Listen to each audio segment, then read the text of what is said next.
La nota arrugada se me pegaba a la palma como si ardiera. Con la mano temblorosa, la desdoblé otra vez. Y volví a leer lo mismo que ninguna madre de 66 años debería leer sobre su propio hijo. No vuelva más. Él está mintiendo. Revise la cámara. A las 2 de la madrugada, miré a mi hijo dormido en la cama del hospital, la pierna enyesada elevada, el rostro sereno bajo la luz apagada de la lámpara, la respiración lenta como si nada pudiera alcanzarlo. Y sentí que el suelo se abría debajo de mí. La enfermera jefa que me había entregado ese papel ya se había ido. En el pasillo vacío solo quedaba el eco lejano de sus pasos apresurados, como si hubiera querido desaparecer antes de que la culpa la alcanzara. O antes de que alguien la viera. Habían pasado 3 días desde aquella llamada desesperada. «Mamá, tuve un accidente. Me caí en la obra. Me rompí la tibia. Necesito que vengas». Por favor, su voz sonaba quebrada por el dolor, y yo, como siempre, solté todo.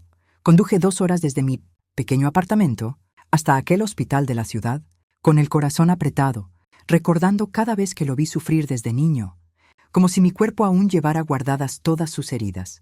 Bruno era mi único hijo, mi razón de respirar desde que su padre, Raúl, murió hace 30 años. Lo crié sola de verdad. Trabajé en 3 empleos al mismo tiempo. Dejé pasar oportunidades, rechacé hombres que quisieron acercarse, vendí la casa familiar para pagarle la universidad. Cada renuncia había tenido sentido cuando él sonreía. Cuando me decía «mamá», con ese tono suave que me derretía el cansancio, aunque yo estuviera sosteniéndome apenas. Ahora, sentada en esa silla de plástico verde al lado de su cama, con esa nota quemándome la mano, todo lo que yo creía saber sobre mi hijo empezaba a agrietarse, como porcelana vieja a punto de romperse. Pero antes de continuar, quiero hacerte una invitación muy especial. Suscríbete al canal y deja tu me gusta. Esto me ayuda a ver que me apoyas y disfrutas de mis historias. Y comenta aquí abajo desde qué ciudad nos estás viendo. Ahora continuemos. Volví a leer la nota, por 5ª vez. Como si de tanto mirarla, las palabras fueran a cambiar. Como si el papel tuviera compasión. Él está mintiendo. ¿Mintiendo sobre qué? ¿Sobre el accidente? ¿Sobre la fractura? Miré su pierna vendada, el suero conectado a su brazo, los monitores parpadeando con una calma insultante, como si la verdad también tuviera un ritmo perfecto. Todo parecía real. Los médicos habían confirmado la fractura. Yo había visto las radiografías en el consultorio. Esas manchas blancas, ese hueso roto, ¿de verdad las vi? En ese momento, con el miedo clavado en el pecho, yo asentía todo lo que el doctor decía, escuchaba, pero no miraba. Mi mente empezó a recorrer los últimos 6 meses. Bruno había estado distante, ocupado con su nueva novia, Claudia, a quien solo conocí una vez, en una cena incómoda en la que casi no me dirigió la palabra. «Está nerviosa, mamá. Dale tiempo», me dijo él, y después vinieron las llamadas extrañas. Siempre pidiendo dinero, siempre con excusas que sonaban razonables. Un problema con el auto, un retraso en el pago de la constructora, una inversión que no salió como esperaba, y yo le daba mis ahorros sin preguntar, porque eso hacen las madres, ¿no? Confiamos, cuidamos, amamos incluso cuando debería dolernos. El reloj de pared marcaba las 11 de la noche. Faltaban 3 horas para las 2 de la madrugada. 3 horas para elegir entre 2 traiciones. Traicionarlo a él, espiando las cámaras, o traicionarme a mí, ignorando aquella advertencia. Bruno se movió en sueños, murmuró algo que no entendí. Acerqué mi silla y tomé su mano libre, la que no tenía la vía. Estaba tibia, sus dedos, largos, iguales a los de su padre. Recordé cuando esos dedos eran diminutos, y se aferraban al mío con una fuerza imposible en un recién nacido. «Siempre te voy a cuidar».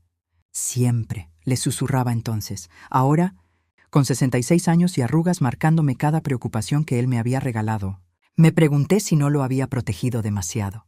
Si no le había enseñado sin querer que el mundo se acomoda para quien llora bien, para quien inventa con convicción. La nota seguía ahí, y la enfermera había arriesgado algo al dármela.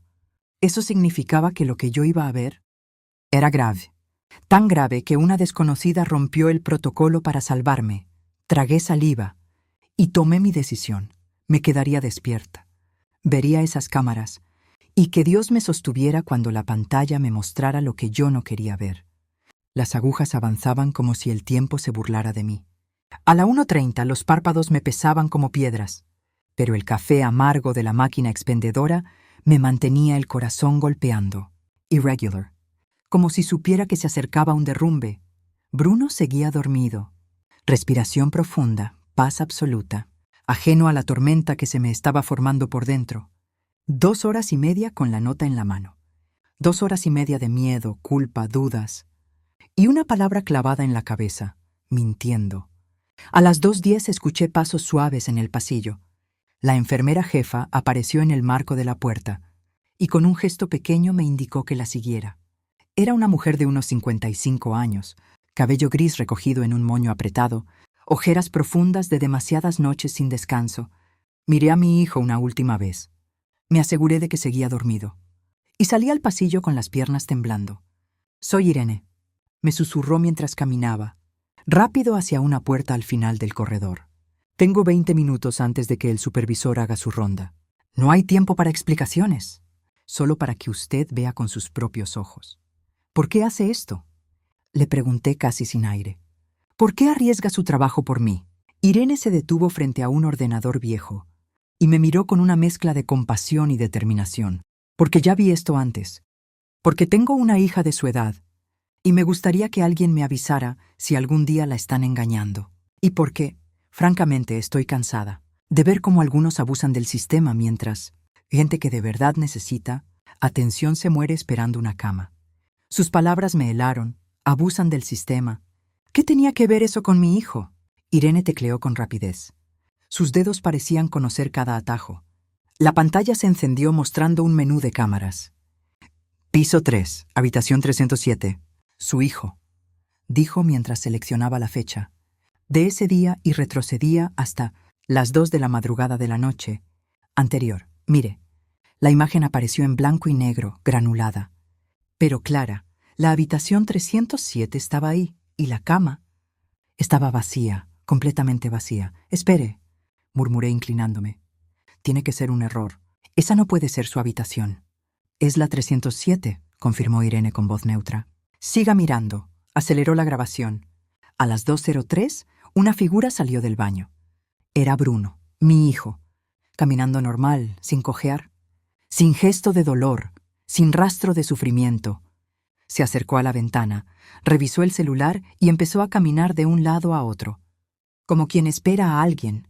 No había muletas, no había silla de ruedas. La pierna fracturada se movía con absoluta naturalidad. «No», susurré, sintiendo que las rodillas me fallaban. Irene acercó una silla y me ayudó a sentarme. «No, no puede ser real. Tiene que haber una explicación». «Hay una», dijo ella suavemente, sin apartar la vista de la pantalla. «Pero no es la que usted quiere escuchar». En la grabación Bruno salió de la habitación. Irene cambió a la cámara del pasillo.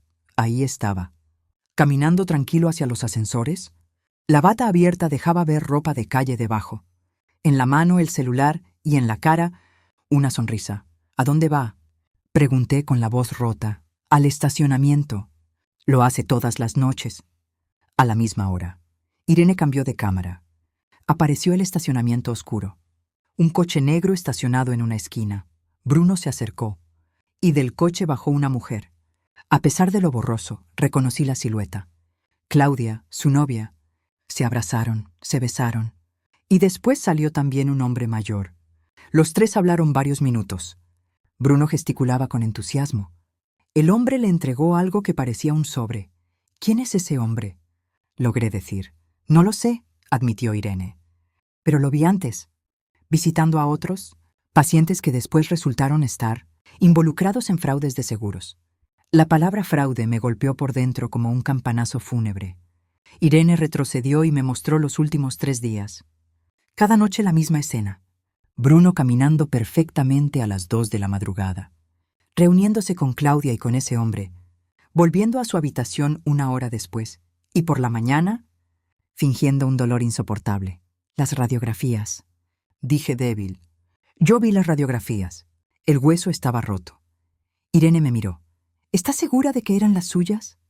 ¿Vio su nombre? ¿O solo asumió que lo eran porque el médico se las señalaba? Intenté recordar, no pude. La verdad era brutal. Yo no me fijé en detalles. Estaba demasiado asustada, demasiado preocupada, demasiado ciega. Necesito ver más, dije, enderezándome a pesar del dolor en el pecho. Necesito verlo todo. Irene asintió. Y me mostró más grabaciones. Mi hijo entrando y saliendo cuando creía que nadie lo miraba, hablando por teléfono en el baño, puerta cerrada, riendo, mientras yo dormitaba en la silla junto a su cama, creyendo que sufría. Cuando salí de esa oficina 15 minutos después, ya no era la misma mujer. La madre devota se quedó frente a ese monitor.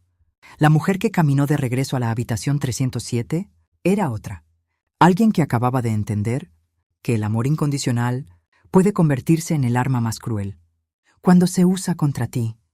Volví a la habitación como un autómata. Cada paso pesado, Bruno seguía dormido, el rostro tranquilo, la paz del que no carga culpa.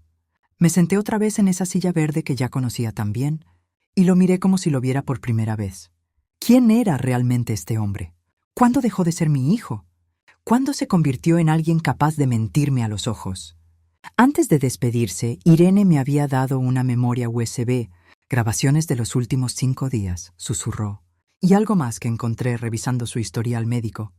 Hay inconsistencias, fechas que no coinciden, firmas que se ven distintas. Me apretó la mano. Lo siento tanto, Elena. Ninguna madre debería pasar por esto.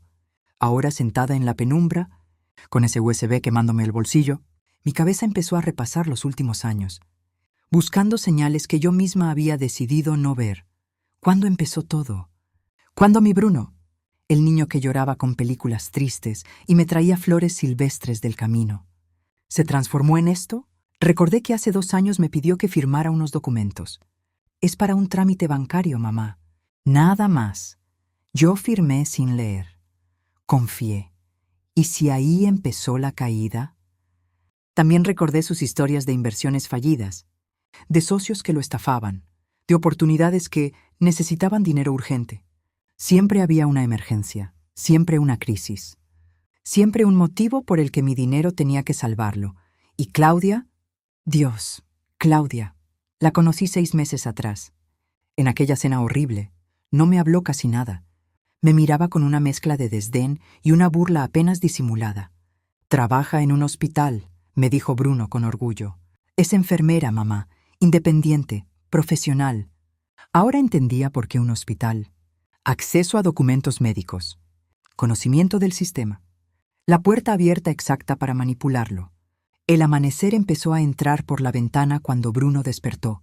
Sus ojos se posaron en mí y sonrió, esa sonrisa que durante años me derretía el corazón. Mamá, ¿estuviste despierta toda la noche? No tenías que hacerlo. Debes estar agotada. Estoy bien, mentí. Y me sorprendió lo firme que me salió la voz. ¿Cómo te sientes?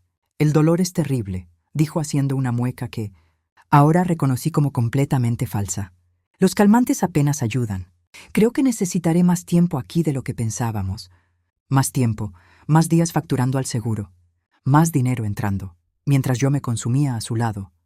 El doctor mencionó algo de las radiografías, dije con cuidado, observando cada microgesto. Dijo que querían comparar las nuevas con las antiguas. Vi un destello en sus ojos, pánico, cautela. Se apagó tan rápido que casi creí que lo imaginé. Sí. Es procedimiento estándar, respondió con naturalidad, para ver cómo evoluciona la fractura. ¿Puedo ver las radiografías? Pregunté. Quiero entender mejor qué pasó. Bruno suspiró y usó ese tono condescendiente que yo ya conocía. Mamá, son solo imágenes técnicas. No entenderías nada. El mismo tono que usaba cuando yo preguntaba por su dinero. Por sus negocios, confía. Esa palabra otra vez. La misma que yo usé toda la vida con él. La misma que me convirtió en víctima perfecta. Mi teléfono vibró. Un mensaje de Irene. Averigüé más. Las radiografías que le mostraron son de un paciente llamado Martín Rojas, ingresado hace 3 meses en otro hospital. Bruno nunca se hizo radiografías aquí. El médico que lo atendió es nuevo. Recién empezaba turno cuando llegó su hijo. Claudia estaba de turno esa noche en urgencias. Ella lo procesó. Las piezas encajaron con una precisión aterradora. Claudia en urgencias. Acceso al sistema. Saber qué médico era nuevo. ¿Quién no haría preguntas? Bruno con una historia creíble. Radiografías falsas en un expediente. Y el fraude empezaba. ¿Cuántas veces? ¿Cuántos hospitales?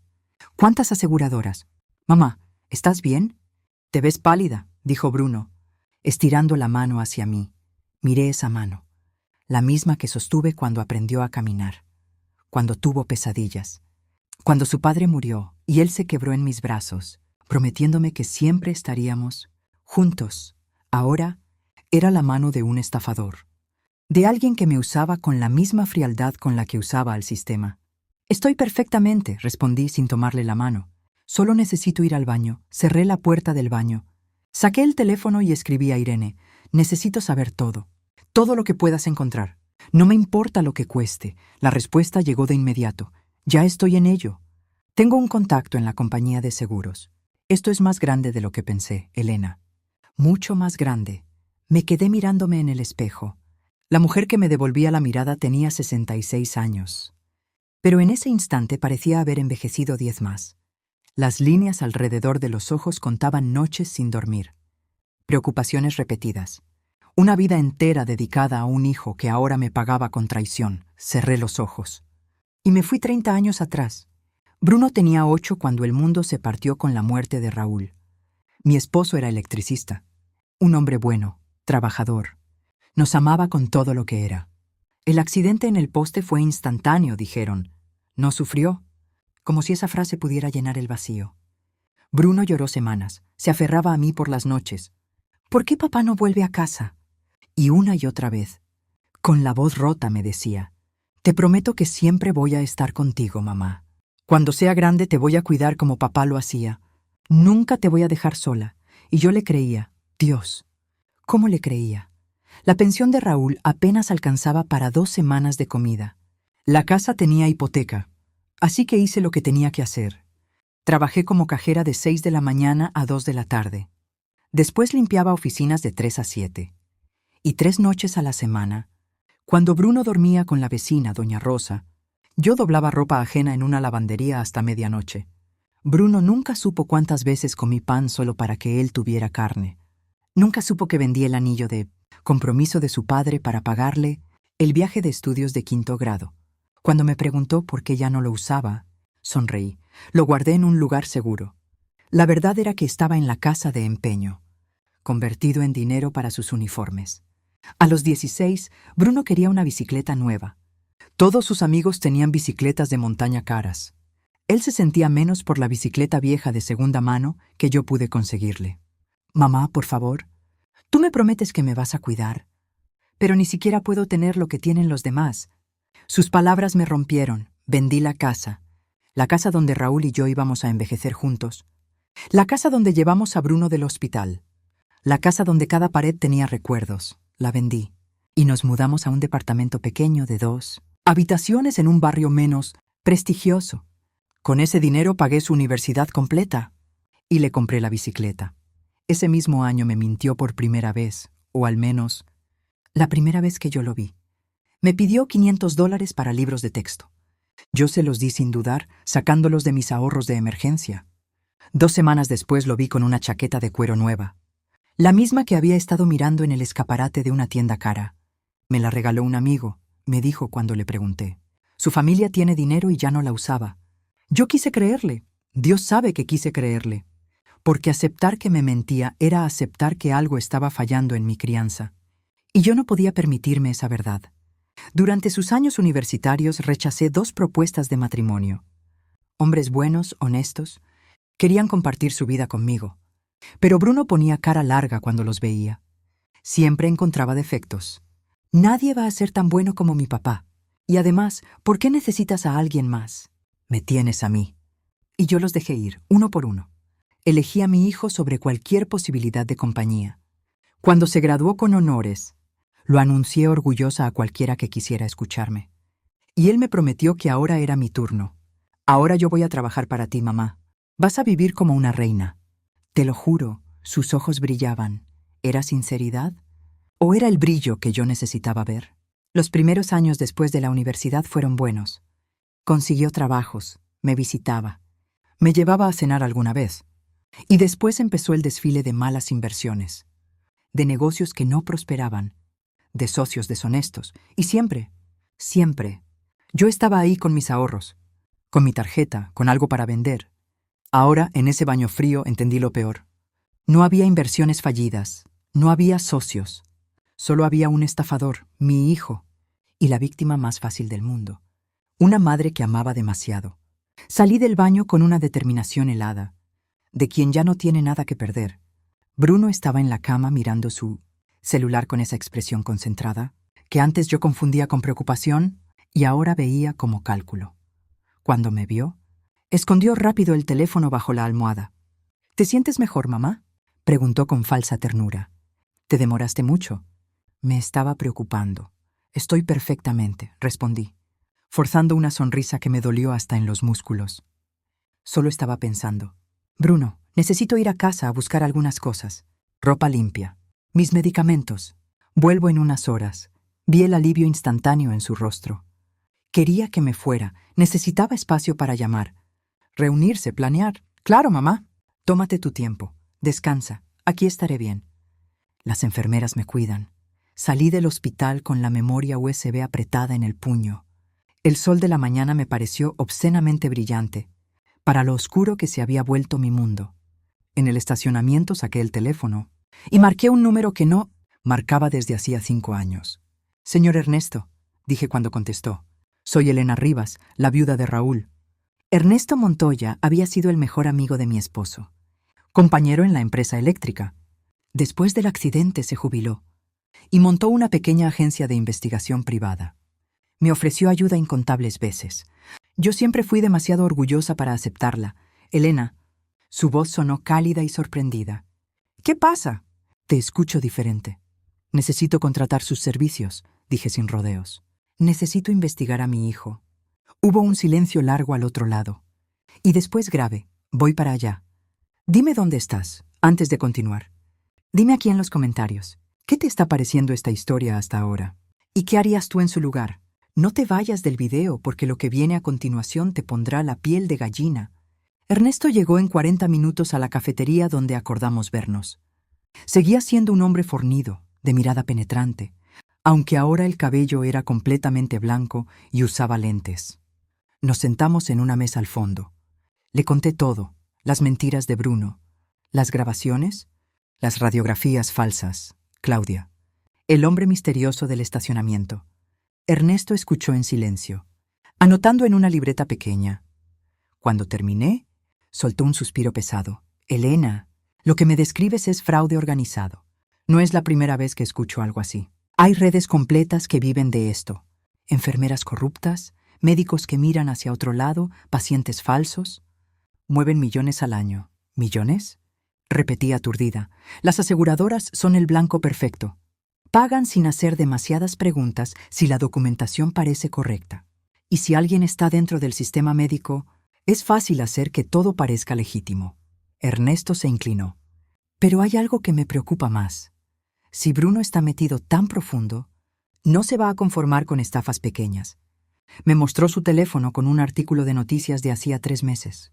Una red de fraude médico había sido desmantelada, pero antes de caer, los cabecillas vaciaron cuentas bancarias de familiares mayores, usando sus identidades para pedir préstamos grandes. Sentí que el suelo se movía. Mi firma. Susurré. Hace 2 años me hizo firmar documentos. Dijo que era un trámite bancario. Ernesto palideció. Tenemos que revisar tus finanzas. Ahora, dame autorización para acceder a tus cuentas, tu historial crediticio. Todo. Pasamos horas en su oficina. Un local pequeño sobre una ferretería. Lo que descubrió me dejó sin aire. Bruno había abierto 3 tarjetas de crédito a mi nombre. Todas al máximo. Más de $40,000 en deuda. Había solicitado un préstamo personal usando mi apartamento como garantía. Estaba en mora. Ernesto me miró con tensión. Sin parpadear. Hay una solicitud pendiente. Fue presentada hace 2 semanas. Por $200,000. Usaron tu apartamento como garantía. Y también hay referencias a una supuesta herencia que recibirías pronto. La firma es electrónica, pero está a tu nombre. Yo no firmé eso, dije con la voz rota. Y no tengo ninguna herencia. Lo sé. Falsificaron tu firma digital y están esperando aprobación. Si se aprueba, vas a perder todo. El apartamento, la pensión, los ahorros. Todo. Me levanté temblando, de rabia y de dolor. ¿Cuánto tiempo tenemos? Una semana. Después programan una cita para la firma final. Y apuesto a que Bruno ya tiene un plan para llevarte y hacerte firmar, diciéndote que es otra cosa. Mi hijo planeaba destruirme, dejarme sin nada, robarme los últimos años, y lo peor era saber que yo habría firmado sonriendo. Entonces no tenemos tiempo, dije secándome las lágrimas con furia. ¿Qué necesita para investigar esto a fondo? Ernesto me miró con un respeto nuevo. Acceso total. Y Elena, esto va a doler. Vas a descubrir cosas que preferirías no saber. Ya pasé ese punto, respondí. Ahora quiero la verdad, toda. Ernesto trabajó 3 días sin descanso. Mientras tanto, yo seguía yendo al hospital, fingiendo ser la madre devota y ciega que Bruno esperaba. Cada te amo, mamá, era una puñalada más. Cada caricia falsa, una capa de veneno, pero yo sonreía. Le llevaba su comida favorita. Necesitaba que bajara la guardia. El 4.º día, Ernesto me llamó a las 7 de la mañana. Lo tengo todo, Elena. Es peor de lo que imaginábamos. Ven a la oficina. Lo que vi allí me quitó el aliento. Ernesto consiguió ayuda de un contacto en la policía de fraudes. La pared estaba cubierta con fotos, documentos, líneas conectando nombres y fechas. Era el mapa de una organización criminal. Bruno y Claudia llevan haciendo esto desde hace 4 años, explicó señalando una línea temporal. Han estafado 7 hospitales en 3 estados. Siempre el mismo patrón. Ella consigue trabajo en urgencias. Él se lesiona, falsifican documentos, cobran del seguro y desaparecen antes de que alguien haga preguntas. 4 años. Repetí incrédula. Pero hace 4 años fue cuando me pidió dinero por primera vez para esa inversión fallida. No había inversión. Ese dinero fue el capital inicial. Y había más. Me mostró fotografías del hombre del estacionamiento. Se llama Esteban Soria, ex empleado de una aseguradora, despedido por malversación. Él les provee identidades falsas, documentos médicos, cuentas bancarias limpias. Se lleva el 30% de cada estafa. Sentí náuseas. ¿Cuánto dinero han robado? De las aseguradoras. Calculamos cerca de $500,000. Pero de ti, Elena, te sacaron todo. Tus ahorros, tu crédito, y están a punto de quitarte la casa. ¿Y la policía? Pregunté. ¿Podemos denunciarlos? Ernesto sostuvo mi mirada. Podemos y vamos a hacerlo. Pero hay un problema. Bruno es tu hijo. Si lo denuncias, tendrás que testificar contra él. Ir a juicio. Verlo preso. Bien, dije, con una voz que ni yo reconocí. Hagámoslo. Esa tarde volví al hospital por última vez. Irene me esperaba en el pasillo, nerviosa. ¿Estás segura?, me preguntó. Entramos juntas a la habitación 307. Bruno estaba sentado en la cama, teléfono en mano. Cuando nos vio a las 2 entrar, su expresión cambió.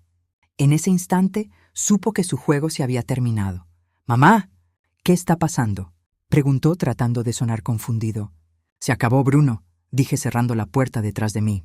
Lo sé todo. Su cara pasó por una docena de emociones en segundos. Sorpresa, miedo, cálculo y finalmente, algo que me heló, indiferencia. «No sé de qué hablas», dijo sin convicción. «Sé que nunca te fracturaste nada. Sé de las radiografías falsas. Sé lo de Claudia y Esteban Soria. Sé que has estado estafando aseguradoras durante 4 años». Mi voz se mantenía firme, aunque por dentro yo me estaba rompiendo. Y sé del préstamo fraudulento que planeabas sacar a mi nombre. Esos $200,000 que me iban a dejar en la calle. Bruno me miró largo, muy largo, y después se rió, una risa fría, sin gracia. «Finalmente abriste los ojos», dijo mientras se quitaba las vendas de la pierna con movimientos deliberados. Me preguntaba cuánto tiempo ibas a seguir siendo tan ingenua. «¿Por qué?», fue lo único que pude decir.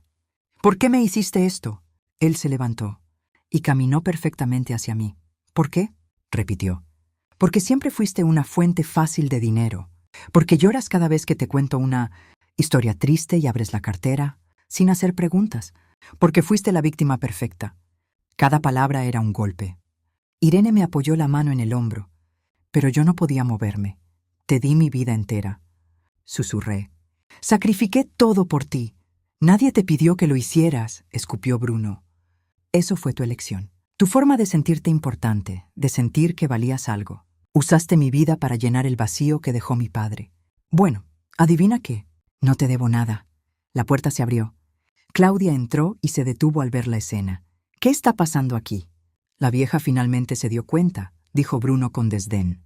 Claudia me miró con una sonrisa amarga. Deberías estar agradecida.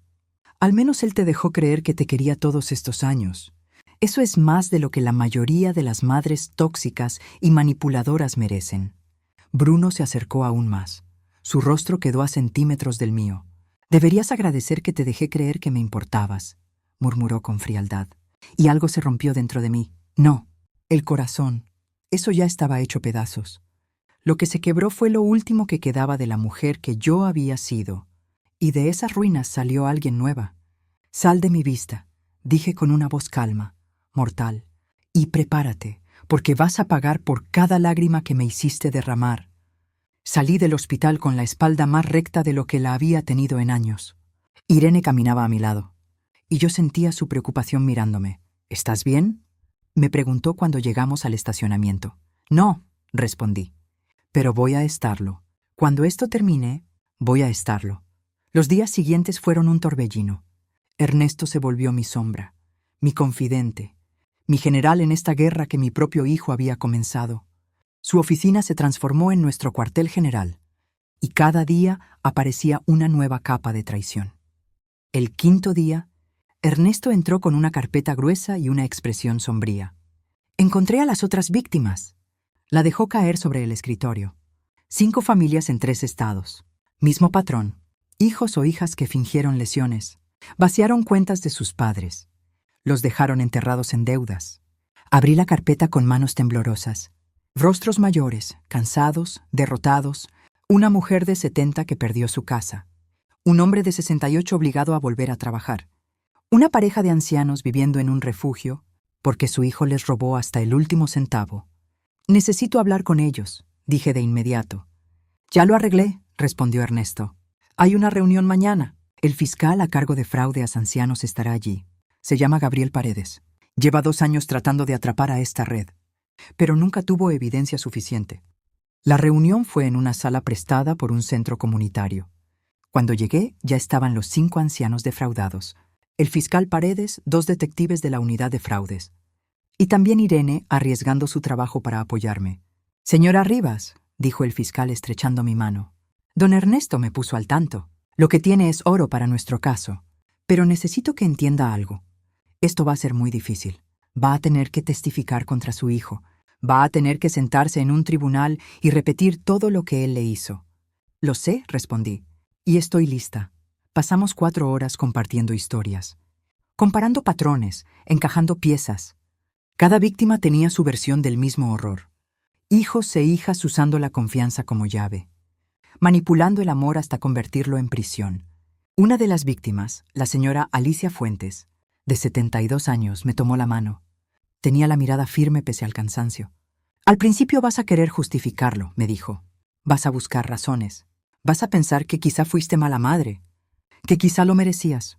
Pero escucha esto, Elena. Lo que ellos hicieron no fue tu culpa. Amar demasiado no es un crimen. Aprovecharse de ese amor, sí lo es. Sus palabras me partieron y me sostuvieron.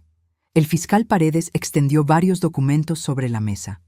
Con lo que tenemos ahora, las grabaciones del hospital, registros bancarios, testimonios de ustedes y las pruebas que don Ernesto recopiló. Podemos arrestarlos. Bruno, Claudia y Esteban Soria enfrentan cargos por fraude múltiple, falsificación, robo de identidad y conspiración. Entre 10 y 20 años de prisión, añadió uno de los detectives. Pero hay un problema. El señor Ramírez. Bruno sabe que usted sospecha. Va a estar en guardia. Si intentamos detenerlo ya, podría huir. Tiene contactos, dinero oculto. Probablemente ya preparó un escape. Yo respiré hondo. Y una idea empezó a formarse despacio. Entonces necesitamos que baje la guardia, dije. ¿Que crea que ganó? Ernesto me miró. ¿Qué estás pensando? El préstamo fraudulento, expliqué. Todavía está pendiente. Bruno está esperando que le confirmen la fecha de firma.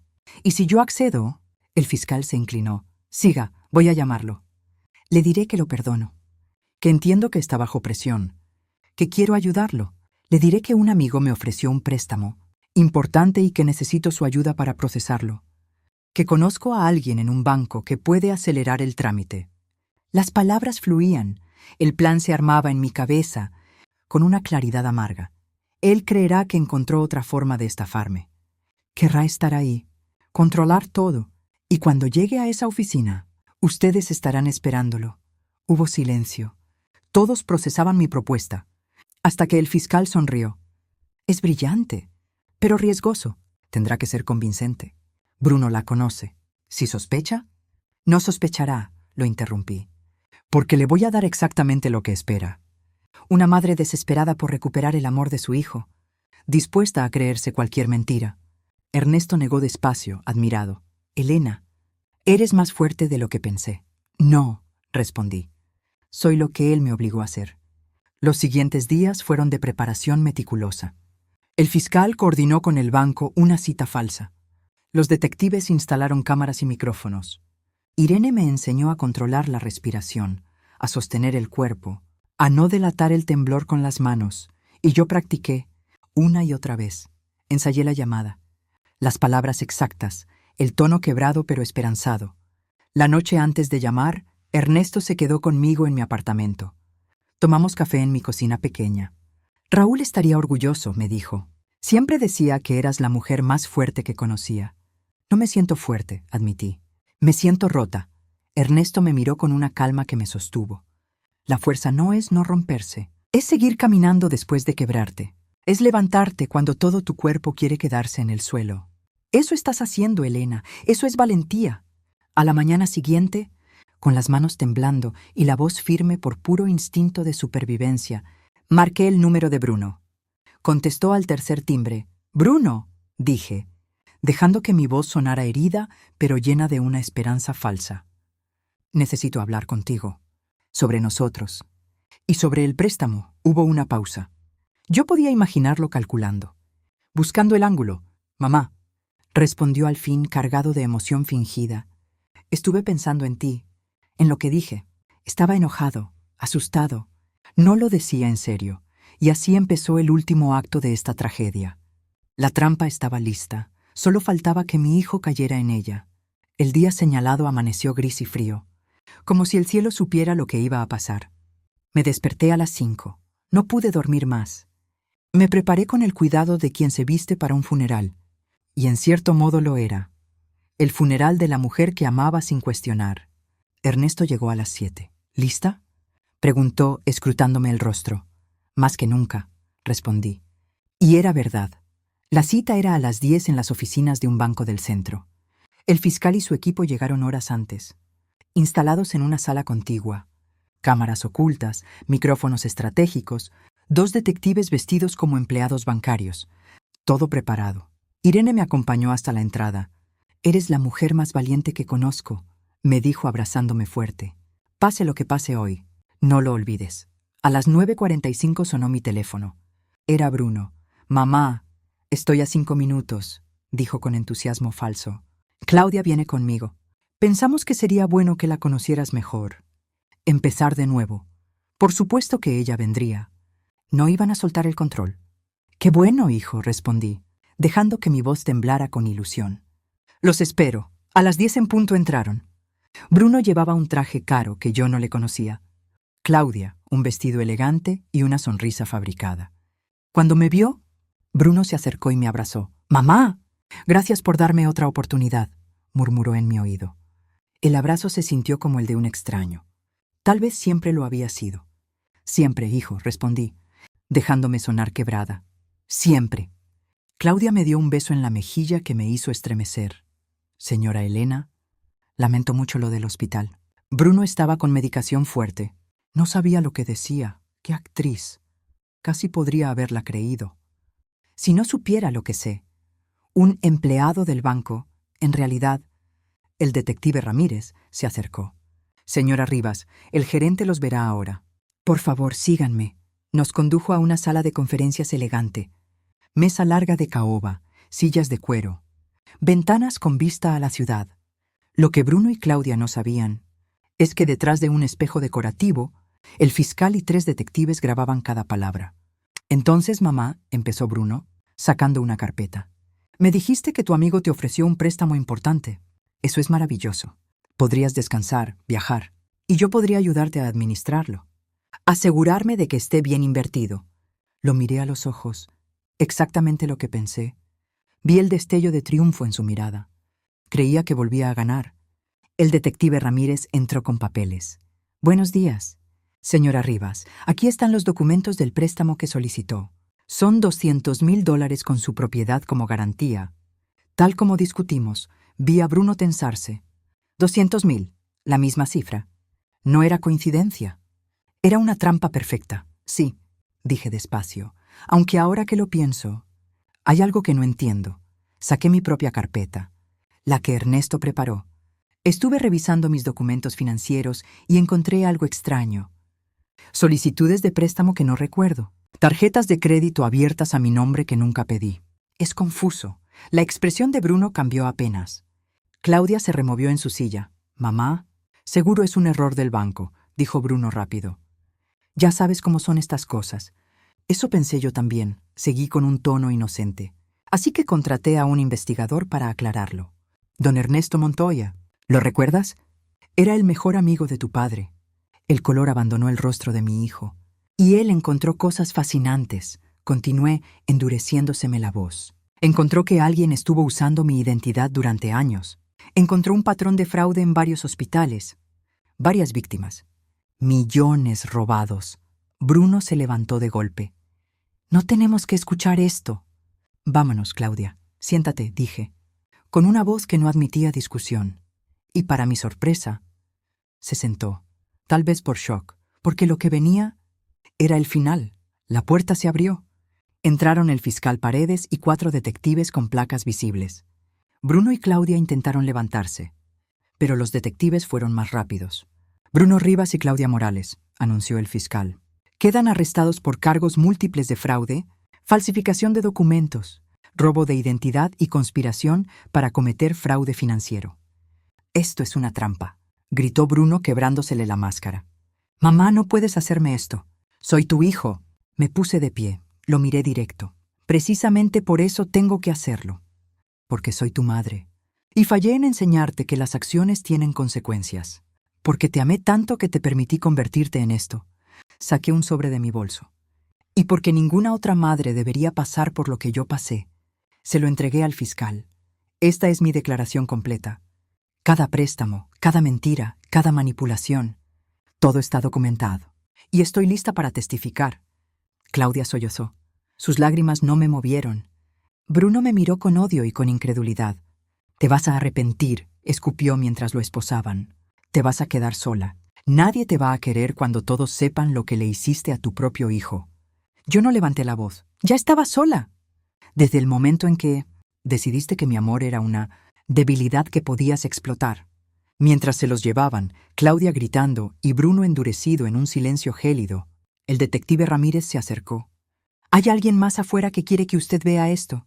La puerta se abrió y entró Esteban Soria. Esposado, el cerebro de la operación. Lo habían arrestado esa misma mañana cuando intentaba sacar dinero de una cuenta falsa. Lo siento. Señora Rivas, dijo el fiscal. Sé que esto no fue fácil. No, admití. Pero era necesario. Los meses siguientes fueron un torbellino legal. El caso era sólido, grabaciones, documentos falsificados, testimonios de las otras 5 víctimas, evidencia imposible de negar. Los abogados de Bruno intentaron negociar. El fiscal no aceptó nada menos que un juicio completo. El día del juicio me senté en el estrado. Conté mi historia. Miré a Bruno a los ojos mientras relataba cada sacrificio, cada mentira, cada vez que usó mi amor como arma. Las lágrimas corrían. Mi voz no tembló. Al terminar, saqué una carta escrita para ese momento. El juez me dejó leerla. Bruno, comencé mirándolo. Te di la vida 2 veces. La primera, cuando naciste después de 20 horas de parto que casi me matan. La segunda, fue cada día de los siguientes 38 años, cuando elegí vivir para ti en lugar de vivir para mí. Hice una pausa. Trabajé hasta que mis manos sangraban. Vendí todo lo que tenía valor, rechacé oportunidades, rechacé mi propia felicidad, porque creí que tu felicidad era la mía. Bruno mantenía la vista baja, yo seguí. Y tú tomaste cada sacrificio, cada lágrima, cada dolor, y lo convertiste en tu fuente de ingresos. Me usaste no como se usa a un enemigo, peor, me usaste como solo se puede, usar a quien te ama sin condiciones. Mi voz se quebró, pero no retrocedí. Esa es la traición más profunda. Me limpié las lágrimas. Pero hoy, aquí, frente a este tribunal, recupero lo que me quitaste. No el dinero. El dinero es papel. Recupero mi dignidad. Recupero mi derecho a decir que el amor no me hizo débil. Me hizo humana. Tu traición no me define. Mi fuerza para estar aquí. Sí, el veredicto llegó 3 días después. Culpable en todos los cargos. Bruno recibió 18 años. Claudia, 15. Esteban, 20. La sala murmuró. Yo solo sentí un cansancio profundo, mezclado con alivio. 3 meses después, fui a ver a Bruno a la prisión. La primera y última vez. Lo trajeron con el uniforme naranja. Se veía más delgado, más viejo. Cuando me vio, se le llenaron los ojos de lágrimas. «¡Mamá!». «Perdóname. Por favor. Perdóname, lo siento». No sé en qué estaba pensando. La presión, el dinero. Claudia. «Me perdí, pero te amo, mamá. Siempre te amé». Lo miré largo. Una parte de mí, esa parte materna que no muere del todo, quería consolarlo. Pero yo ya había aprendido, a un precio terrible. El amor verdadero a veces es dejar que la consecuencia enseñe lo que las palabras no pudieron. «No lo creo», dije al fin. Vi el shock abrirle los ojos. «No creo que me ames. Creo que amas la idea de tener a alguien que te ame sin condiciones. ¿Crees que siempre habrá un as bajo la manga? Una puerta abierta. Pero amar es sacrificio sin exigir nada a cambio. Y tú nunca sacrificaste nada por mí. Eso no es cierto», protestó débilmente. «Dime una sola cosa que hayas sacrificado por mí en los últimos 20 años. Lo desafié.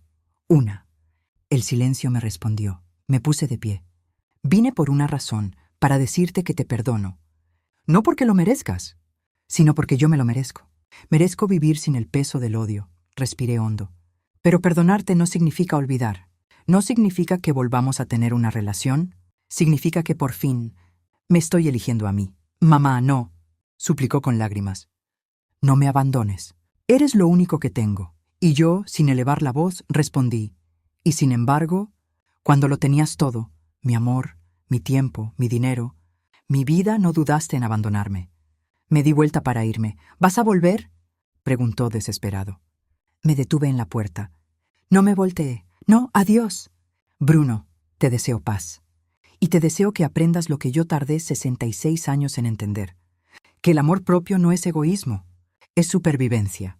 6 meses después, mi vida era irreconocible.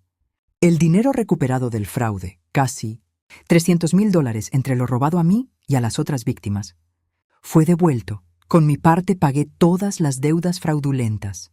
Y todavía me quedó suficiente para hacer algo con lo que llevaba años soñando. La Fundación Raúl Rivas para Madres Solteras abrió sus puertas un martes lluvioso de abril. Irene era la directora. Las otras víctimas del fraude formaban parte del consejo. Ofrecíamos apoyo legal, asesoría financiera y grupos de apoyo para madres solteras que, como yo alguna vez fui, se estaban sacrificando hasta desaparecer. Ernesto se volvió un amigo constante. Luego, algo más, no era romance. Éramos demasiado viejos, demasiado marcados. Pero era compañía, respeto, ese tipo de amor tranquilo que solo llega con la edad.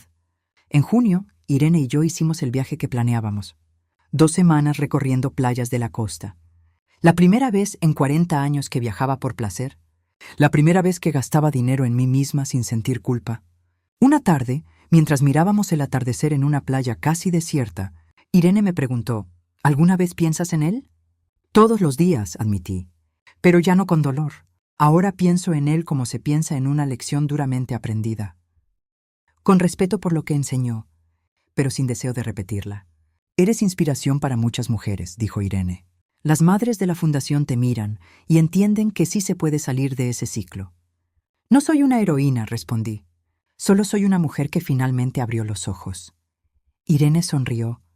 como quien entiende algo que no necesita discutirse. A veces, eso es exactamente lo que hace a una heroína. El sol se hundía en el océano, pintando el cielo de naranjas y rosas. Y yo sentí algo que no había sentido en décadas. Paz, no euforia. No felicidad explosiva, paz.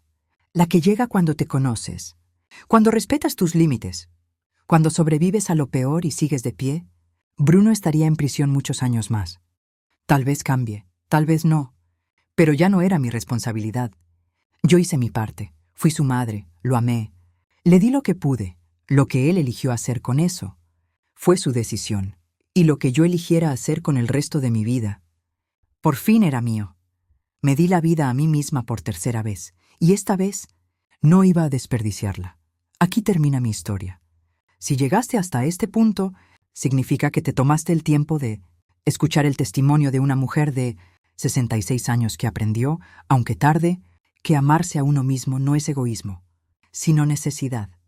Si esta historia te conmovió, si te hizo reflexionar o si simplemente te mantuvo atento hasta el final, te pido de corazón que te suscribas a este canal y dejes tu me gusta en el video. Cada suscripción me dice que mi historia sirvió para algo, que mi dolor no fue en vano si pudo ayudar aunque sea a una persona a abrir los ojos. Y por favor, comenta aquí abajo. Dime desde qué ciudad nos estás viendo y qué te pareció esta historia. ¿Te ha pasado algo similar? ¿Conoces a alguien que esté viviendo esto? A veces solo saber que no estamos solos hace toda la diferencia. Recuerda, nunca es tarde para elegirte a ti mismo. Nunca eres demasiado viejo para empezar de nuevo. Y el amor verdadero, el que realmente vale la pena, empieza por el que te das a ti mismo. Gracias por acompañarme en este viaje. Hasta la próxima historia. Con cariño, Elena GM.